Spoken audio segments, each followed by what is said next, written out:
Hello, everybody. My name is Martina. I come from the northern part of Italy, close to Austria, and I am a plant medicine practitioner and a somatic experiencing practitioner. My name is Remi, and I'm coming from the south of France, and I'm the co-founder of Kumankaya here in the Yucatan Peninsula in Mexico, and I'm a ayahuasca plant medicine practitioner. My name is Ashley. I come from the United States, from Illinois. I'm the other side of the co-founder of Kumankaya Healing Center, and I am also a plant medicine practitioner in ayahuasca. And my name is Ben. I'm originally from Rhode Island, currently living in Phoenix, Arizona, and a plant medicine practitioner as well. Of course, we still have fear. We all naturally fear change. We fear growth. We fear the unknown. And so I don't at all fear the medicine. I trust the medicine completely. But I do fear, of course, the unknown, what it is to change, to be different. And myself, I think having fear is a healthy answer. Fear is a healthy answer, and it's a protection that we need. And so, someone who drink the medicine without fear is someone who never really experienced the medicine in his whole strength and in his whole capacity. So it's absolutely normal to have this answer. Though we have learned how to control this fear and how to make the most out of it over the years. And I always say, as a joke, that a good ayahuasca ceremony always contains a little bit of fear element in it. This is some kind of gateway to really go beyond our normal mind and go to this true expansion of the consciousness, and that always requires a little moment of fear that we have learned how to just dominate and not just to live with, to went through it. And I want to say to that I feel like it's also very beneficial and useful and necessary to have that kind of fear because it helps with respect. And I think it's really important that we are not losing over the years the respect for the medicine and for what she can show us. And that includes our own shadows. And of course, we have also fear to see and feel that. But I think it's a very important part to engage always in a collaborative way with the medicine. But that respect is the most underlying base how we can kind of go into ceremony. And so I think that is a very important point for me personally. Yeah, in addition to that, I really agree with what Martina just said. And also, having that healthy sense of fear, of respect for the medicine, also helps me to always come into the ceremony with taking it seriously. This isn't for fun. This isn't just something to play around with. Like the potential for the work to be done in the ceremony is profound, and it asks a lot of me, and to show up with the concentration, with the discipline, to take it seriously, to show up with respect and humility. I think a little bit of fear goes a long way, just to kind of keep my mind clear, keep my eyes open, and step into this work in a way that is really collaborative rather than just like, let's just see what happens, or, I'm just going to just go into the medicine worlds, but to really have purpose, have intention, and also know that at any time, the unexpected can arrive. And the more that I'm prepared for that, the better I am able to work in those times. And if I may add something, is that also the fear is very important. Why is it very important in ceremony? Because it allows us to discover beyond the fear when we pass the fear, like a door, a completely different type of peace. The type of peace that we find in the eye of a cyclone, the type of peace that we will essentially help us live a healthy life after that. When the torment is like dropping in our life, we will be able to find the same calm in it. It's a calm that we build by our concentration, by our attention, by our trust. And it's a very different type of calmness, very different type of peace than the one just that we have when we are just hanging out or lazy. It's a build up peace inside that the fear Constructive. forces us to build. And so that's the one who really opened the gates of like something that is beneficial for my life, because I've learned how to transform fear into peace, and I will be able to do it anytime after that.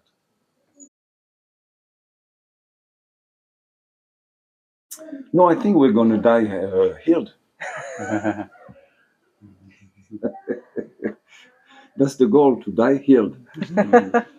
But no, the healing process, it's a multi-level reality, because it's first a physical reality when you heal every physical element.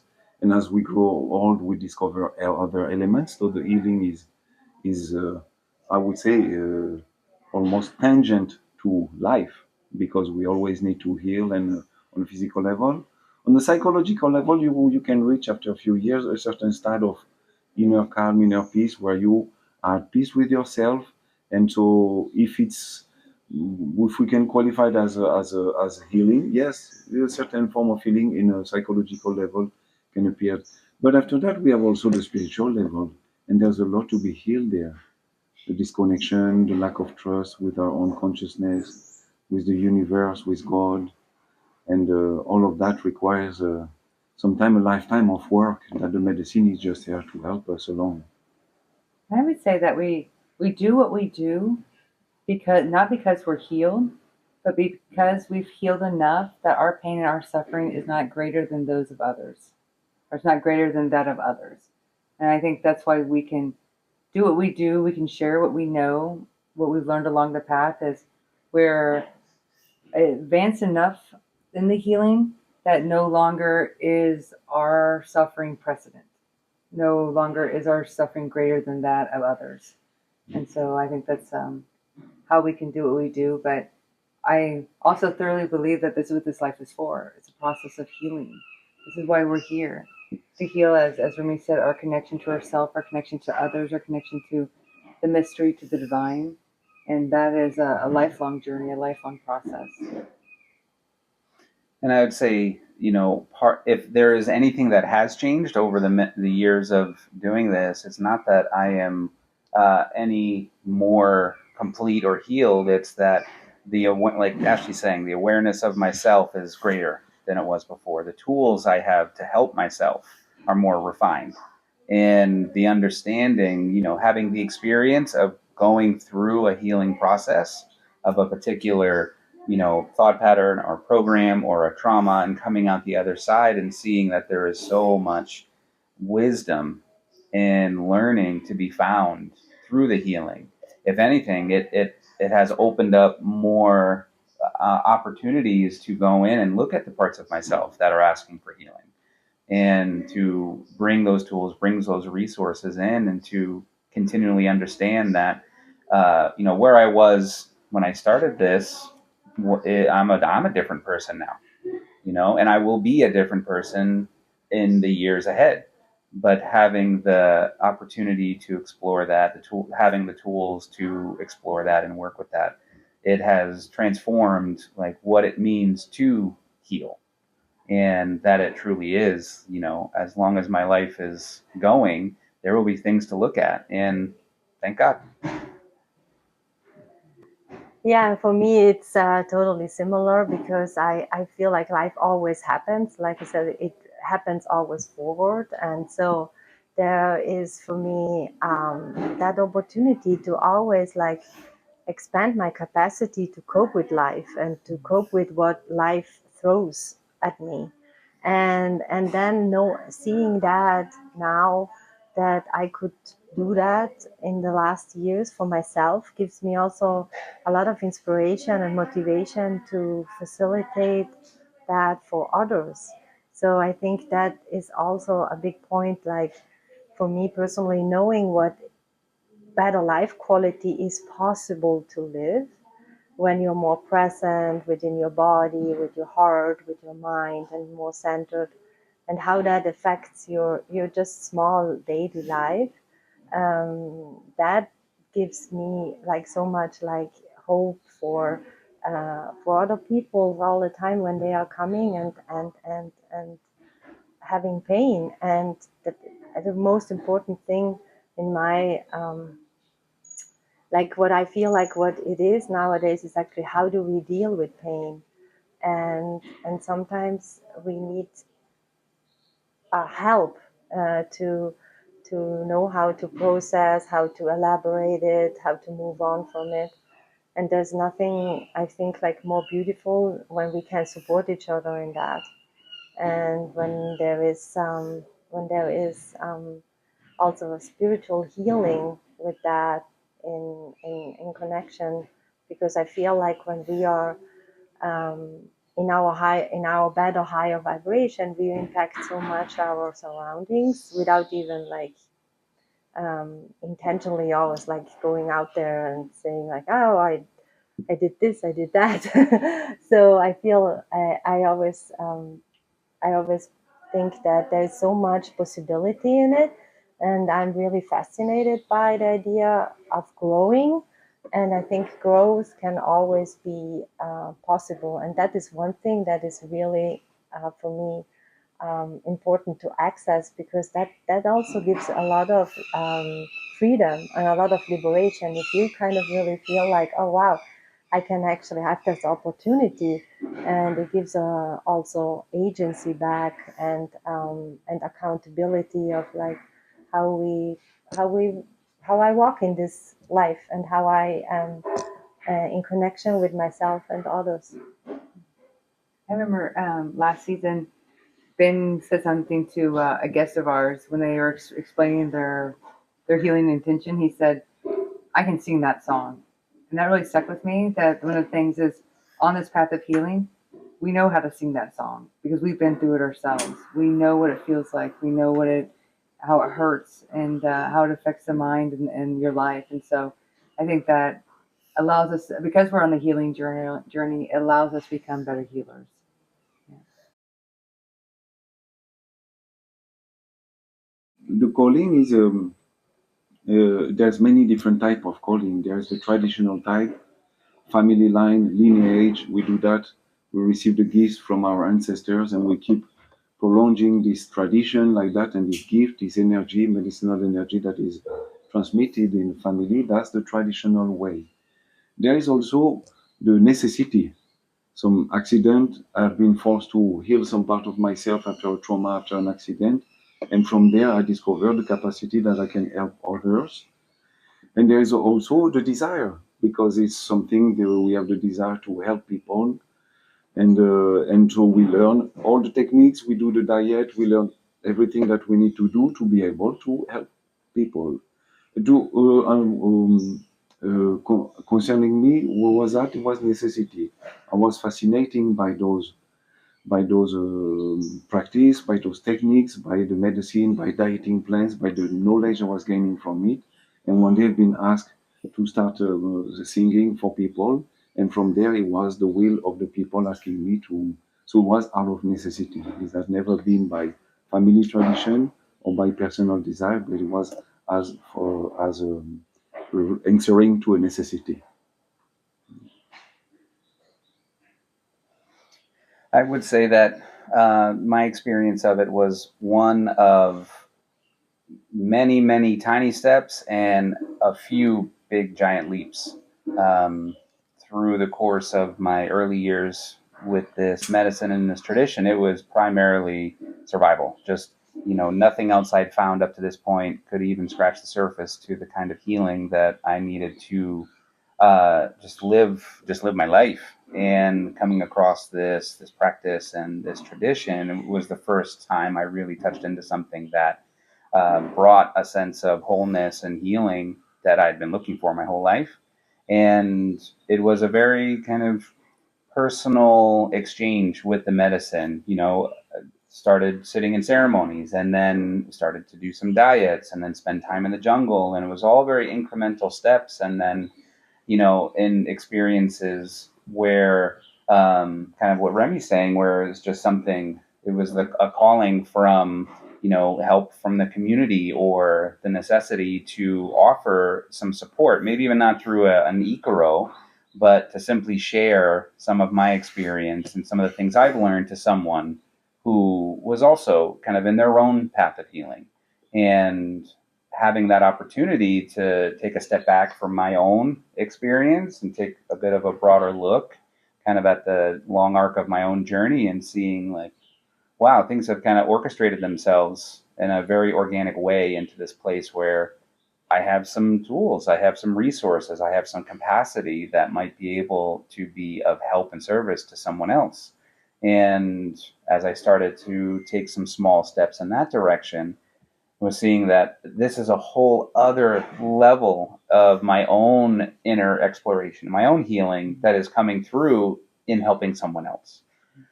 So it was like a whole other avenue of the medicine opened up very naturally. And I think for me, that's not something that I could have rushed or started out with that idea. Like if I do X, Y, Z, and then I'll get to this place, then I can start doing ceremonies. I don't think it for my own journey it would have unfolded that way. It was very much like through my own exploration and my own healing, it brought me into the place where I could then offer. And my journey is very similar to Ben's. That first it was just healing, just focus on the exploration and on the healing as well.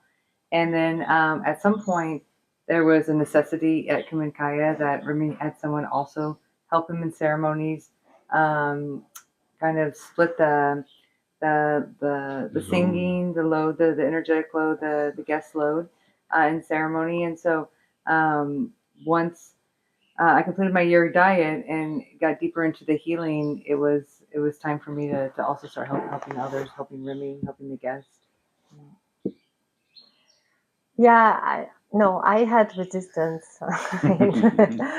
I really was only in the beginning focused on my own healing, and I was just helping a little bit, like holding hands at people and like supporting them. I had a really big actually experience where I helped somebody, and then the call for doing that and for learning came through, and that was when I got a little bit afraid. But then because I had a lot of resistance, and I just wanted to focus on my own healing. And then it was like with the others said too, like then baby steps, like to go into it.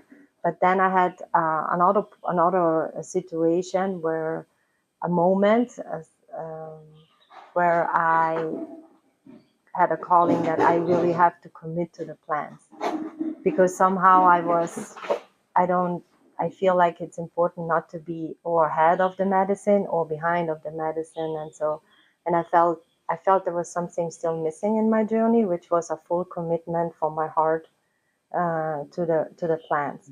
So in my journey, I have these two pivotal moments. One time where I felt kind of like, yeah, I should do this, but I had resistance. And the second one, when I felt I need to come forward with all of my heart.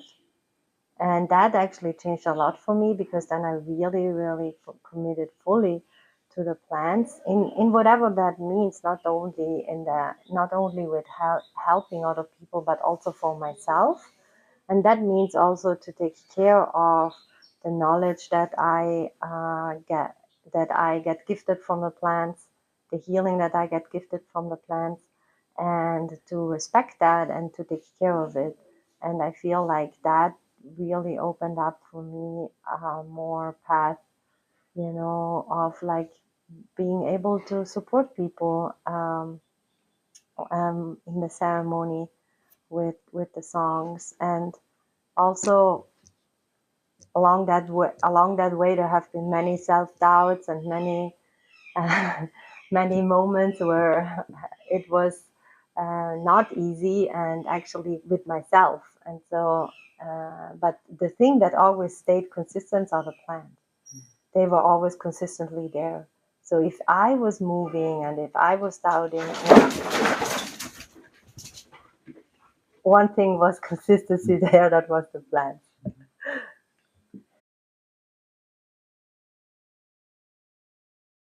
I would say, the further along on this path, I don't know if I would say it's my life has become more unorthodox as it's become more simplified. Uh, it's kind of like having a clearer understanding of, as simply as it can be stated, like the things that help me feel well and the things, thoughts, actions, relationships that have me feel unwell become more and more clarified. And so do the parts of myself that kind of vacillate between those two things. Um, and yeah, to a certain extent, it does also, make it a little more challenging to find that way to relate to people. But it's also, for me, it's those who I can relate to. It is perhaps some of the deepest relationships and friendships and connections that I've ever had.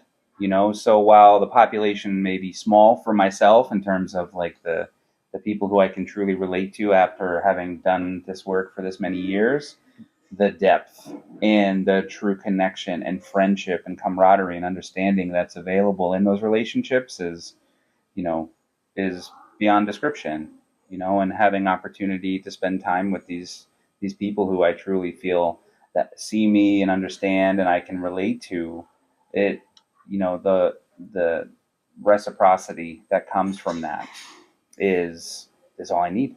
you know Yeah, I think actually it's a very good question because for me is one of the criterion to make sure that I am on the right path. If I keep going as far as I can in this path, but I stay feeling for others and being closer to others than ever before, I'm on the right path. And in fact, the further I go on this path, the more human, the more capable of compassion, the more capable of understanding stuff that even never happened to me. I'm able to, and so this I understand why you formulate as a form of solitude, but at the end of the day, it is not solitude; it is communion. The further you go on this path, the further you open up to the community, and I think that's the way it is for me. That to make sure that the connection with the people, the feeling for the people, are growing and not diminishing on this path. We always say that maybe a lot of people can't understand our life, but we can understand their life. And that's what's very important for us. Like the deeper we get into this path, the further we go, probably less and less people can understand it and relate to it. But as Remy said, what's important is can we still relate to them? And we can. And that's something that's very Even important, more. even more so. And that's something that's very important to us. And so, yeah, it definitely it can be difficult here. At a retreat center, we're in the trenches 10 months out of the year, more or less, 4 nights a week. But it's also yeah, we feel very connected. We feel very supported. We feel very loved. And I think that's what's most important. If I just before Martina answer, add that is that it's also what is this path? This path is fighting inside yourself, selfishness, self-righteousness. It's fighting those elements that separate us from one to another, and so to see ourselves as a distinct identities. And so this path, the further we go, it borrows those barriers, those fake limitations, those fake limiting belief systems. And so the further we go, in fact, we lose everything pretty much to walk this path, but we find way much more at the end of this path or along this path. We find community with people. We find true community with people. We find community with the nature. We find community with the cosmos, and so we find belonging. And so when you find belonging, you don't feel alone anymore. Yeah, for me, it is true that I experienced the feeling of doing or of having like a totally different lifestyle than especially my my community at home, and that I have a different life. How we would say, like life sketch and I experienced some situations where I felt I had to explain myself all the time why I am doing this. And I think for me shifted once I just really embraced it for myself and accepted it, and were not like feeling that helped me not to feel like, oh, I'm such in a different life situations that most of other people that I know from back home, and that kind of like opened up for me uh, more closeness to the people that I share this path with, but then also again more closeness to the people that don't share this path with me, because I, like Ashley said, I can understand their lives better, and I show up for them in a different way, and I don't seek to be uh, seen or understood.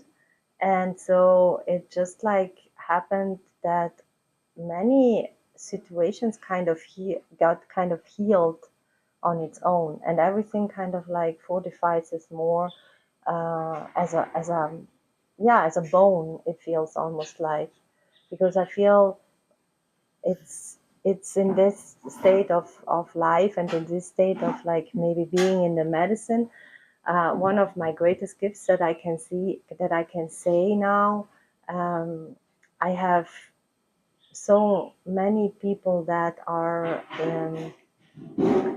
understanding me and that are with me and that are supporting me, and I think that is the one of the greatest gifts that the medicine gave me, is like a family, and that family is spread out in the world, and it feels like very very solid and very honest, and so that is makes me feeling.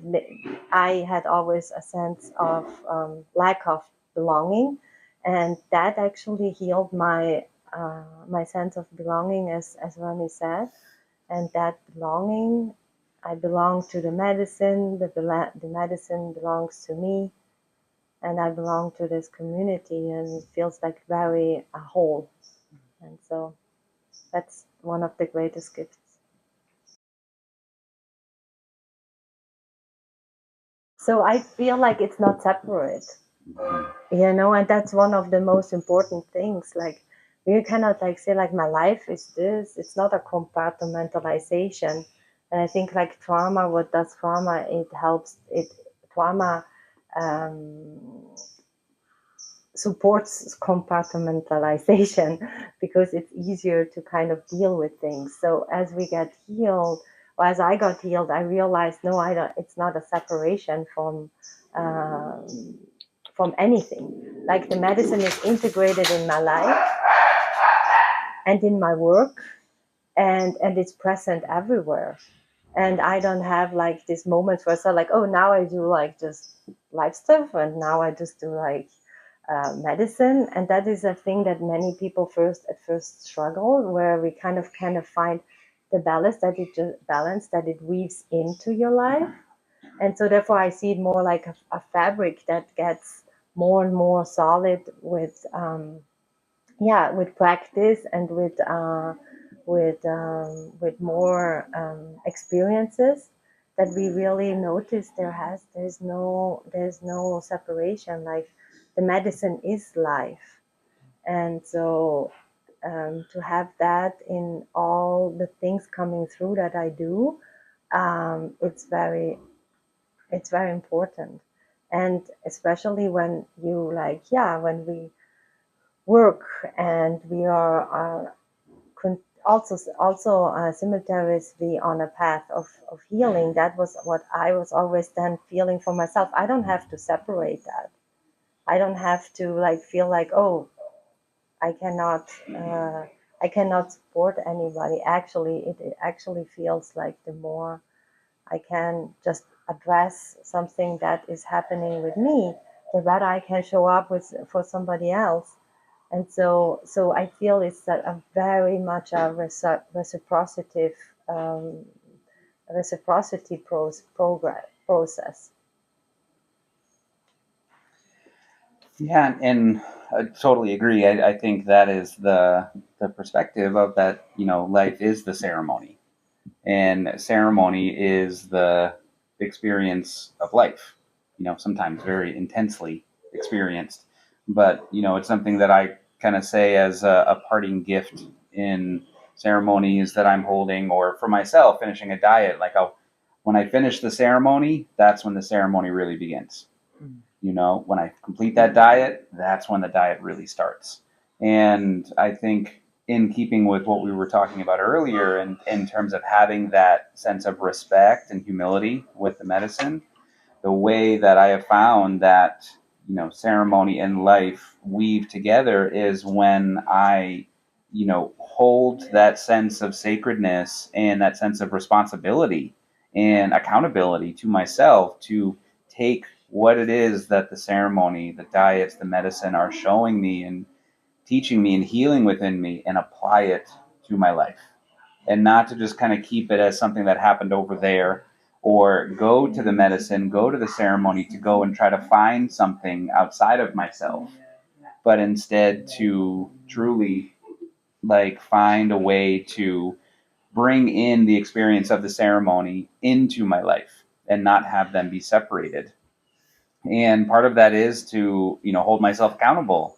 If I'm something through my work, through the experience, the diet, the healing, something is shown to me, or I become aware of something about a way that I'm operating or moving through the world that doesn't serve me, or no longer serves me, or is actually contributing to my being unwell, it is my responsibility to work with that in my life. And in doing so, that is bringing the medicine into my life. That is weaving ceremony and life together.